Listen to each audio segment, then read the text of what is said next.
Something is very wrong here. Something is not right. And I'm talking about FIBA. They have posted who's your San Juan, Puerto Rico MVP. And these are the candidates: Paige Bueckers, Caitlin Clark, Angel Reese, what? Ryan Howard. I can see Howard being in the mix here because her scoring has been lights out. Jackie Young, and then a bunch of other players down here. And all I can tell you is I don't know what happened because I went over and voted once early this morning. Caitlin Clark has been absolutely crushing it for Team USA in every single category that matters. We're talking points, assists, plus minus, efficiency ratings, minus. She's sitting at the top of the leaderboard across the board during this entire FIBA qualifying run. The numbers don't lie, and by any reasonable basketball standard, she's been the clear standout. So naturally, somebody decided it was the perfect time to roll out a fan MVP vote, and predictably, thousands of sketchy votes started pouring in for a different player. The internet wasn't having it, and the reaction has been brutal. What's your take on this mess? Should FIBA just scrap fan voting altogether? Or is this exactly what happens when you give passionate fan communities access to a completely unprotected online poll? Drop your thoughts below. Here's how this whole situation unfolded, and trust me, the sequence of events tells you everything you need to know. And all of a sudden, this happened. I don't have any idea how Paige Bueckers got this many votes this quickly. And by the way, this was actually a wider spread for a little while. But Caitlin Clark and her fans are catching her up right now. But this was a pretty wide margin when I was over there this morning and Caitlin was leading. I noticed one comment said that Paige had 7,000 votes come in 5 minutes or something like that. FIBA dropped their fan MVP poll for the San Juan, Puerto Rico qualifying tournament. The options included Caitlin Clark, Paige Bueckers, Angel Reese, Ryan Howard, Jackie Young, plus several other players. This wasn't some restricted voting system with careful oversight. This was completely wide open, unlimited voting, no verification required, no daily restrictions, minus basically just a link that anyone could spam as much as they wanted. Before we even get into what happened next, think about this for a second. FIBA created a poll with absolutely zero protective measures in today's sports environment where fan base wars are basically a constant feature of social media culture. That's like leaving gasoline next to a bonfire and acting surprised when everything goes up in flames.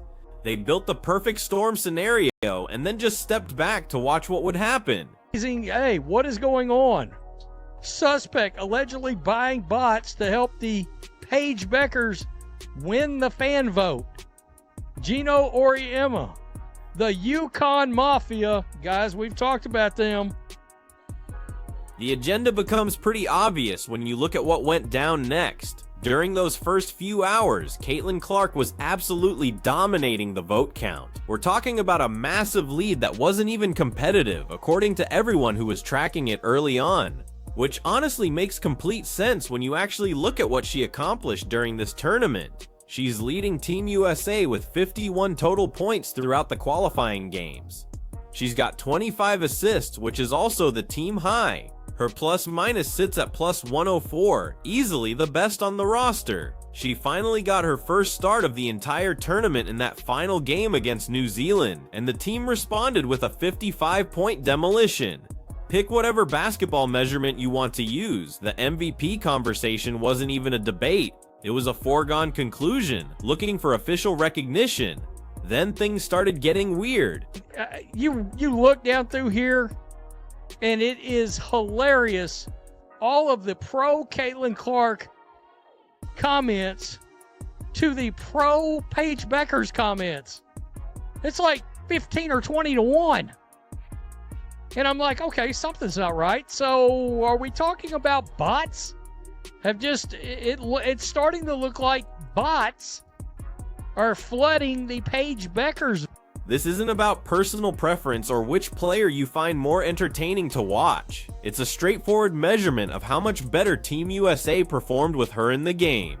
Including a fan vote in that process is perfectly fine in theory, But a fan vote with no verification, no daily caps, and no protection against automated inflation isn't actually a fan vote.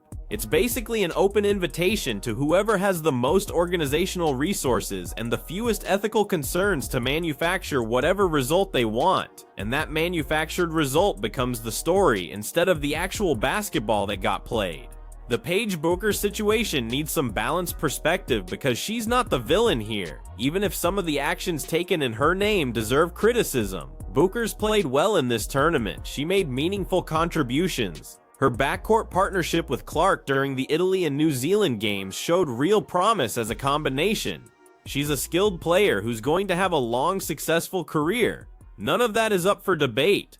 But winning an MVP award through bot votes when the statistical evidence clearly points elsewhere doesn't actually honor her accomplishments. If Bueckers' fanbase genuinely believes she was the tournament's best player, the way to make that case is through basketball arguments, not through automated clicks. The basketball argument would be tough to win given the numbers, but at least it would be a legitimate argument. Thousands of artificial votes aren't an argument. They're just a way to avoid having to make one. FIBA needs to either run a legitimate awards process with real accountability, or just eliminate fan voting completely. Daily vote limits, IP-based restrictions. These aren't complex technological solutions. They're standard features of any online poll that's designed to capture genuine engagement rather than organized manipulation. The fact that this poll had none of these basic protections in an environment where fan-base conflicts are among the most predictable aspects of sports media is either gross negligence or complete indifference. Neither one is acceptable for an international federation running a World Cup qualifying event. Clark's fans are frustrated because the numbers on screen don't reflect what actually happened on the basketball court, and they're right to be frustrated. The basketball performance was crystal clear, the statistics were crystal clear, the plus-minus was crystal clear, the first start against New Zealand and the resulting 55-point blowout was crystal clear. Whatever the fan vote shows after all the automated clicking is finished, none of it changes what actually took place during those 4 games. The real MVP of this tournament was determined on the court over 4 games of basketball. The poll just turned it into something completely different.